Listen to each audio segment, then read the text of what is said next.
Good evening, ladies and gentlemen, and welcome to the Arlene Schnitzer Concert Hall for this evening's Oregon Symphony concert. I'm John Pitman, and I'm the music director at Portland's listener-supported All Classical FM, and we're very happy to be here this evening as a partner in the arts with the Oregon Symphony. Thank you all for coming to Concert Conversations. Joining me tonight is our guest conductor, James Gaffigan. James Gaffigan, yes. Thank you. A warm welcome, please. This is James Gaffigan's second appearance with the Oregon Symphony. I did the talk with him at his debut, which was with such things as a Haydn symphony that had a clucking sound to it, the Hen Symphony, remember that? And the Firebird Suite, which I remember quite clearly that you conducted without score, and that kind of thing always marvels me, because just conducting alone but without a score, and that piece I imagine has all kinds of endless meter changes that you have to keep up with. But for me, it's a piece like that. I find if you're buried in the score with all these meter changes, I mean, I rather look at the players and stare down at the score, and I've done it so many times that it's in my blood, it's in my brain, and I'm happy. Whereas something, for example, the Tchaikovsky Symphony Night, this is first real time doing it. I've done it when I was younger as a student, so I like to have the score there. But it all depends on the piece and how often you've done it and things like that. Yeah. You are being considered by many the outstanding young American conductor of your generation. That's scary. A lot of interesting things happening in your life, in your career. 2 new posts, chief conductor of Switzerland's Lucerne Symphony and principal guest conductor of the Netherlands Radio Philharmonic. And my tenuous personal attachment to that is that in 2007 I got to watch Carlos Kalmar conduct that in Amsterdam. So nice little tie-in there. And you're flying all over the world, some places you've already been to and some you're going to soon. Leipzig, Stuttgart, Munich, Iceland, Bournemouth, Qatar, Sao Paulo, you told me that has already taken place, Tokyo, Sydney, and Monte Carlo. So all over the place. The classic jet-setting conductor. Yeah, but my wife doesn't like that so much. But it's becoming, I'm balancing it better. I couldn't help but say yes to everything, and my managers were saying to me, calm down, you need a week off. You can't do 19 weeks in a row. But I couldn't help myself, because coming back to places like Portland, Oregon, going to see new places like Sydney, Australia, returning to Munich Philharmonic and places like the Philadelphia Orchestra. I mean, I can't say no to these things at this time in my life. I can't help myself. So, yeah, I'm trying to calm down, and now that I have these new music director and principal guest, I'm going to be more in one place, you know, and it's, for my sanity, it's really good. So it's exciting. It looks really exciting, but the airports are not exciting at all, I promise you. Even if you fly business class, it's still not fun. Well, you have a wife, a family, and a home to go to, but it must still be fun and exciting to be able to first go to these orchestras the first time, cities the first time, but then also have an opportunity like with the Oregon Symphony to come back, you see some familiar faces, maybe a few new ones too, and you get a chance to work a little bit more with an orchestra. I think that's the point. I think it's fun to guest conduct and to have a wonderful week and then leave, but in fact you're not getting anything done when you do that. Life is all about building relationships, not having these sparks of chemistry. I mean, what's the use of chemistry if you're just going to run away from something? So I think to return to Portland, Oregon, and on top of it, it's especially exciting when the orchestra gets better over years, which is what happened here. I mean, I was here 2 years ago, and I find them on even a completely different level, a higher level that's so exciting, and there's new faces in the orchestra, and some familiar faces, but I think this orchestra is sounding better than ever, and I'm pleased to come back to that. Whereas I won't say any names, but I've returned to some other orchestras that are going downhill very fast, unfortunately. But there are a lot of great orchestras, and to return and kind of start from where you left off, even if it was 2 years ago, is really nice. Well, one of the things that you do is you conduct operas, and tonight we don't have an opera, but we do have an opera overture that begins the concert. And Rossini, with the exception of a few operas, we might be more likely to encounter overtures of him in the concert hall than we might you know, the rest of that opera that follows that overture. Semiramide is not exactly such a case, though. Right, exactly. I mean, I think these overtures were written. Rossini was a very lazy man, and he was a very large man, and they used to have to bribe him without. They would lock him in a room without any food, and he'd have to finish his overtures. And he was so disorganized, and sometimes he would reuse his overtures for different operas, especially his comedies. And but this particular overture, a lot of thought went into. It was his last Italian opera, Semiramide, and it's a very serious opera. It's a tragedy, and I mean it still sounds light and fun, and you'll have fun in hearing this overture. I mean, it's not dark in any way, but Rossini for the first time quotes things in the opera, whereas that was never really done before in his music. So I think he wrote it last after the entire opera, and he came back to the overture. So I find it fascinating, and I think it's one of his best overtures, and I think it works well as a concert piece. Have you conducted Semiramide yet in your opera post? No, I'm doing Cenerentola, Cinderella, in 2012 in Glyndebourne. But Semiramide, I kind of stay away from that, and I'll wait for some time, but before I do something like William Tell, which is a serious opera, and Semiramide, because I find too much excitement and fun in his comedies, actually, and I really, it's ridiculous, the music and how the plots, the twists and turns of the plots in his funny operas. But I think at one point I will, but it has to be the right place and the right time. Now, there are characteristics to all great composers' works, and there are certain stamps, certain marks of a Rossini overture that you can pick up on just about any overture. Yeah, I think there's the Rossini crescendo that happens in every overture, where it's a repeated figure, almost minimalistic, and it just gets louder and louder gradually, and each section builds on each other, and it's really exciting. The audience was expecting this, actually.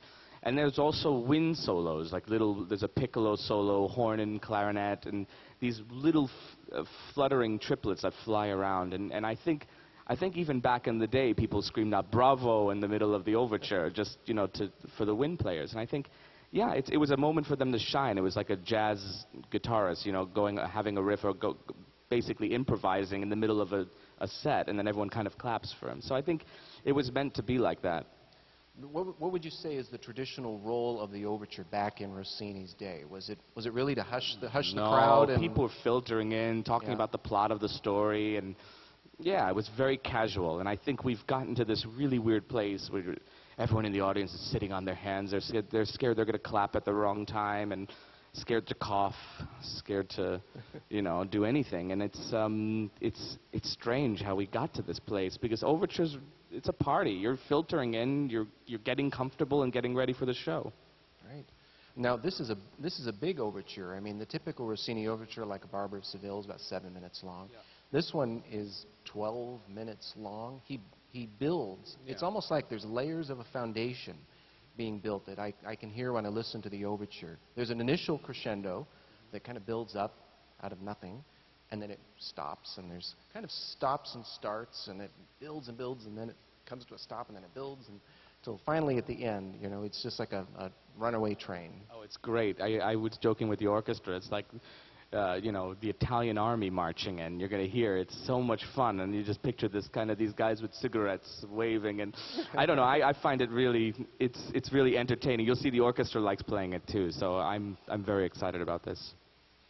Now, on the second piece, this is a 20th century work, living American composer, William Bolcom. Don't be scared. I think if anybody in the audience likes jazz as well as classical music, there'll be something to appeal to you there. But we don't want to mislead and say, you're going to hear a jazz concerto tonight, because there's no trap set back there that I know. No. Yeah. It's this is some amazing music that I didn't know about until I got a call from the symphony here, and they said, would you be interested in doing this? Because Benjamin Schmidt, our soloist, would really like to do this, and we would like to do something other than Mendelssohn for once. I mean, everyone is doing Mendelssohn, Tchaikovsky, Beethoven, Brahms, and, it's repeated over and over again. I think in this instance we made a really good decision. I was skeptical at first, I really was, and I got the score in the mail, and it just started coming to life. The very opening of the score is so beautiful. It's like it's one of these incredible moments where it's been going on forever and we're just turning up the volume. And I think that's a really exciting thing a composer could do to the listener.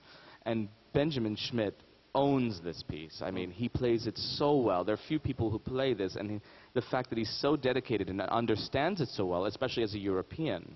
I always find it the other way around. I'm always doing European music, and now we have a European doing American music, and he really gets it. Not only does he get the jazz stuff, but the pain of the second movement, the personal despair of the second movement, and also the fun, dreamlike atmosphere of the last movement. And I think you mentioned there's jazz, and there's different styles of jazz, but they're fleeting moments, and you'll see it's sort of like a dream or a nightmare where you're walking through different rooms at a club playing different types of music, and it's very strange. It's almost silly at times, and if you laugh, it's okay. It's meant to be strange. What I get overall, though, in listening to the work, which is about 23, 24 minutes, is that despite that jazz inspiration, which stems in part from the original violinist, Sergio Luca, who debuted the piece, and his interest in jazz, I still hear Bolcom is essentially using the structure of a traditional concerto form. This is not a totally free fantasy piece. It has three movements. It has a progression, that takes us somewhere. So I am hearing that in this piece. Yeah. It's very well structured. You hear things come back, the familiar things that he does variations on, and you hear the same music but done in a much different way each time. And I think I mean, Brahms, for example, was a master of the variation, and he could disguise anything. I mean, he makes a whole symphony out of an interval in the Fourth Symphony. But I think Bolcom is very underrated, and I think I'm excited to be doing some of his music for the first time. One of the things that I enjoy about doing these talks and going to the concerts when I encounter a piece like this, I knew of Bolcom's concerto, but this was a chance for me to revisit it and get to know it a little bit better, and I think that's going to probably blossom into seeking out other Bolcom works. You might enjoy, after tonight's concert, getting a CD of his rags. He and his wife have long been involved in jazz as well as traditional classical venues. Great cabaret songs, too, of Bolcom. And Misha Bruegel-Gossmann, a wonderful singer, has a CD out on Deutsche Grammophon. It's fantastic. William Bolcom also has a Pacific Northwest connection. He was born in Seattle, and he went to the University of Washington, then on to Mills, Stanford, and then he went to Paris, and he studied with Darius Milhaud, of all things, and Pulitzer Prize in 1988 for one of his pieces. And Sergio Luca, the original dedicatee and performer of the piece, I know that he used to be a conductor of the Lincoln City Music Festival, too. So a couple of, again, tenuous connections, but local ones nonetheless. And Bolcom's opera, A View from the Bridge, was performed by Portland Opera here a few seasons back. Some of you may have seen that. Benjamin Schmidt also, he's an Austrian violinist. You mentioned he's European, but he's very eager to play this piece. And he also has kind of a sideline of performing jazz as well that I know of. Now, after the intermission... I mean, the last time I met him was Salzburg. Oh. And it's amazing that the next time we see each other is Portland, Oregon. So it's a very small world, and I'm very happy to see him again. Oh, I wanted to read one recent quote from an interview. Some of you may browse the web and come across the Classical Beaver, which is kind of a one-man fan club of the Oregon Symphony. And he interviewed both Bolcom and Schmidt recently, and regarding Benjamin Schmidt, Bolcom said, "I don't know Schmidt, which is great. I'm totally surprised that a violinist unknown to me chose to do the piece. It almost graduates me to the Dead Composers Society, although I'm still alive and healthy," he says. So, now, on the second half of the program, we have the Tchaikovsky Symphony, and we have an opportunity tonight to pretty much go right back almost to the beginning with Tchaikovsky. With the symphonies, we are most often hearing the fourth, the fifth, the sixth. Sometimes number 2, called the Little Russian. Very rarely number 3, the Polish Symphony. But the Symphony number 1 has a lot to offer it. Right from the get-go, you hear, just as with Rossini, you have those marks those stamps that you recognize. You're going to recognize Tchaikovsky, too. Yeah, I think right away you recognize that this has substance. And it's not just a young person's conservatory piece. I mean, this guy knew what he was doing. It took him a lot of work, though. He went through a terrible depression. This is where all the insecurities began. So welcome to the world of composing and looking for other people's acceptance. But I think it was a long process for him, but it was a good process for him to go through at such a young age.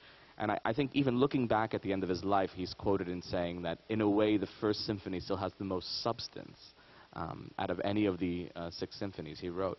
So I'm excited to do this here because I first came across it when I was assistant conductor at Cleveland Orchestra, and I said, Tchaikovsky 1, God, I've never heard this piece before. So I got the score, and oh my God, it's so beautiful. In a way, it's the most Russian also. I find 4, 5, and 6 very Italian at heart. Yeah, I find these melodies very Italian in style and singing-wise, but this symphony has a lot of kind of real Russian themes that are gorgeous, and I think I forgive him for his strange transitions at times in this symphony. Things tend to go on for just a little bit longer than you think they should, but he's still feeling his oats, right? Absolutely, absolutely, and we forgive him in the orchestra, and I think it's a great opportunity to hear this music. It's beautiful, and there are tunes you'll be singing all the way home and for the rest of the week, maybe the rest of the year. There are these beautiful tunes that stick with you. If you know the Nutcracker or Swan Lake, you start to hear, even from this first symphony, some of those kinds of moments that pop up later in a more mature Tchaikovsky. Yeah, these beautiful writing for wind, these kind of fluffy, bouncing in clouds music. You hear Nutcracker coming and Swan Lake. Yeah, it's great. It's fun to do this piece. It's great music. It's usually called Winter Dreams. Sometimes I see Winter Daydreams. So, if you want to get technical about that. And the opening certainly does have a dreamy quality to it. It's gorgeous. Your beautiful wind section here in Portland, Oregon, they're incredible. And I mean, tonight is a perfect example of you hear the bassoon and flute playing duets and the oboe solo in the second movement and the clarinet. I mean, it's a pleasure to make music here because they're so flexible, and their variety of colors that they can produce together is a real pleasure. It's not everywhere that you have such a good time with wind intonation. This is a Russian winter that we're experiencing in this symphony. At times in the first movement, I'll take the opportunity to impose my own vision, is Tchaikovsky maybe in a troika. He's riding along a horse-drawn sleigh through the snow, and there's an occasional little bit of moment of drama from time to time. I guess these are quite vivid winter dreams that we're experiencing through Tchaikovsky. He was really listening to a lot of Mendelssohn at this time, and I think you get a little hint of that magical Midsummer Night's Dream quality, too. Yeah, and I think that mostly comes from the transparency of the orchestration, how you could see right through it. It's clear, and yet it has depth at the same time. It's pretty amazing what he does with the palette, with the orchestra. Now you're talking about the real Russian feel of the piece. For me, that really appears in the second movement, when after kind of an introductory passage, you just get into a totally Tchaikovskyan melody that appears there, just like the kind that you encounter in so many other works. It's in its full glory, and I think he builds it up throughout the movement. It starts with just an oboe introducing a simple theme, and then the cellos take over, the violas play, and everyone passes these different types of themes around, but then finally the horns get it in their full glory, and it's really exciting. He has a name for the second movement, too. It's Land of Desolation, Land of Mists, which sounds a lot more pessimistic than it really is. It's really a very warm movement. It's almost more like the scene of being inside by the fire and looking out and seeing. Exactly that's what I think about this. It's kind of, you're observing something. You're not in it and suffering through it. You're just kind of, you're enjoying the beauty of something that's quite cold and desolate. After that, no more nicknames, no more descriptive titles. Yeah, I think it's very dangerous for a composer to do programmatic music. And then everyone said, what does that mean? What does that mean? And then you might change your mind what something means.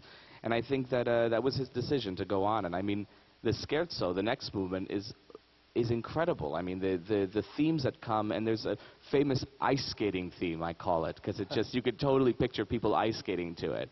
I'll kind of turn around to you and wink at this moment so you know where it is. But I think it's genius. I mean, for, what is it, Opus 18 or something? It's the very beginning of his life. I don't remember. But it's for him to write this and have his own voice at this age, it's incredible. Mm-hmm.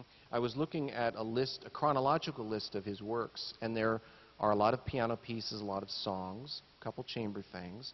Then there are a couple of 10-minute long early overtures. He's kind of testing the waters there. Goes back to some chamber music, piano music. And then all of a sudden, here's this big 45-minute symphony. He had a lot of trouble with it, as you mentioned. Long time writing it. He would submit it to his teachers. They would reject it. He'd go back to do some revisions. It's so hard as a composer. I mean, even today, as a writer of any kind of music, rock music, pop, electronic music, because you want people to enjoy it. You really do. There are very few composers that don't care what people think. They'll say that, but in fact, you know, that's how they survive. They want to entertain people. And I think that this poor guy, he was insecure to begin with, and his teachers didn't help. They weren't as encouraging as teachers are today. And I think that he actually had a mental breakdown at one point about this. And he also had a lot of insecurities later on in life where I think it's pretty much confirmed that he was a homosexual, and he was very, it wasn't accepted. And he was married to this woman who he called the reptile. And, you know, I mean, he had this horrible life, actually. And it's quite sad. He had quite a sad life, and he always felt rejected in one way or another. Yeah, had a hard time finding acceptance in a lot of areas, and part of that was just purely how he approached music. He said later in life that he really just could not, well, not could not, but it was hard for him to just fall into line with his teachers like Anton Rubinstein and do the Germanic sonata form structure of a symphony. He was such a melodist. He had so many melodies pouring out of him that kind of overrode that kind of restriction. Yeah. The fourth movement, what kind of thing stands out for you in that fourth movement? It's fast. I mean, these bar lines go by like fire. It's unbelievable because I've never seen music. I think I turn a page every like 2 seconds at the very end of the piece, and it's insane. I mean, but it's strange how he wrote it, because visually you see these whole notes. Some people call them donuts, but I call them whole notes. And you see these things going by, but they're going by in a flash at maybe, you know, 120 per bar line, beats per minute, and it's just. It's strange visually for the orchestra, but overall, I mean, it just comes to a wonderful climax at the end. And I think this movement has lots of a very weird fugue that, again, we'll forgive him for this strange fugue. But overall, I think it's an exciting journey, the fourth movement. I'll say one more thing about the revisions that he had to do. He got to a point where he decided, no, I want it the way I wrote it. So he did. Unfortunately, by that time, he realized that he had lost some passage of the original version of just a small part of the symphony. So he had to go with the revised version for just that part of the symphony. But otherwise, he pretty much went back to what he originally wanted to do. He's accepted the sins of his youth. It sounds wonderful. So you're doing the concert tonight, and then tomorrow you get a break. I get a break. It's unbelievable, and I'm enjoying Portland already way too much. I've gained 10 pounds while I've been here. I've been to Castagna, Clyde Common, Pock. I mean, just nonstop. And I mean, tomorrow, yeah. Anyway, I went to the market today and had way too much to eat, and I wanted to buy all that produce, but I have nowhere to cook it. So it was really sad. But no, it's a fun city to have a day off in. That's good. And then back on Monday? Then to Lucerne, yeah. Josh Bell plays Beethoven Violin Concerto with us next week, and Lucerne is my orchestra. Yeah. And we do a Schubert Symphony, the Tragic Symphony, number 4, and we open up with Semiramide Overture. So it's an exciting program there, too. And it's my first time seeing my new apartment with furniture. So I'm very excited to move in. You've definitely arrived. Well, James Gaffigan, thank you very much for the talk tonight. Thank you. It's my pleasure. I'm John Hope you enjoy the show. All Classical. Thank you.